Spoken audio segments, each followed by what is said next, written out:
Hello everyone, ఈ vehicle వచ్చేసి Honda city 2015 i-VTEC. ఇది ఆల్రెడీ కస్టమర్ క్లీనింగ్ చేయించారా బయట మార్కెట్లో. ఇది మొత్తం గ్లాస్ అంతా రబ్బింగ్ పెట్టేశారు. ఇది మొత్తం బాగా క్రాక్స్ వచ్చేసినాయి. నేను చూపిస్తాను. ఇప్పుడు ఓపెన్ చేస్తాను, గ్లాస్ ఓపెన్ చేసి మీకు చూపిస్తాను.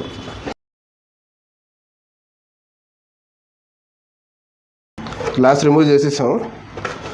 చూసారు కదా గ్లాసు. ఇప్పుడు నేను మీకు క్లారిటీగా చూపిస్తాను. ఇప్పుడు మార్కెట్లో మనకి అందరూ చేపిస్తున్నారు కదా, వ్యాక్యూమ్ క్లీనింగ్ 1/2 అవర్లో అయిపోద్ది, 5 మినిట్స్లో అయిపోద్ది, మీ వెహికల్ అలా ఉండగానే చేసేస్తాం.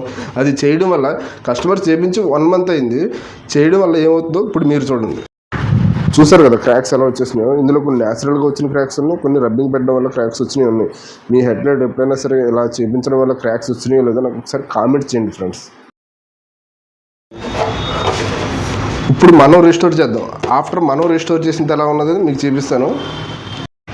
చూసారు కదా, ఆఫ్టర్ రిస్టోరేషన్ మొత్తం క్రాక్స్ అన్నీ పోయాయి ఫ్రెండ్స్. మీరు ఈ విధంగా పని చేయించుకుంటే మనకి గ్లాస్ యొక్క లైఫ్ స్పాన్ ఎక్కువ ఉంటుంది. ఈ పైన ఏదైతే క్రాక్స్ ఉన్నాయో అవి మనం రిమూవ్ చేయలేదు, ఓన్లీ పైన మాత్రమే మనం రిమూవ్ చేసాం ఫ్రెండ్స్. మా రెస్టోరేషన్ మేము చేసే పని ఎలా ఉంటుందో మీరు తెలుసుకోవాలనుకుంటే మా యూట్యూబ్ ఛానల్లో వెళ్ళి మేము ఎలా చేస్తాం, ఏ మెటీరియల్ వాడతాం అనేది మీరు చూడొచ్చు.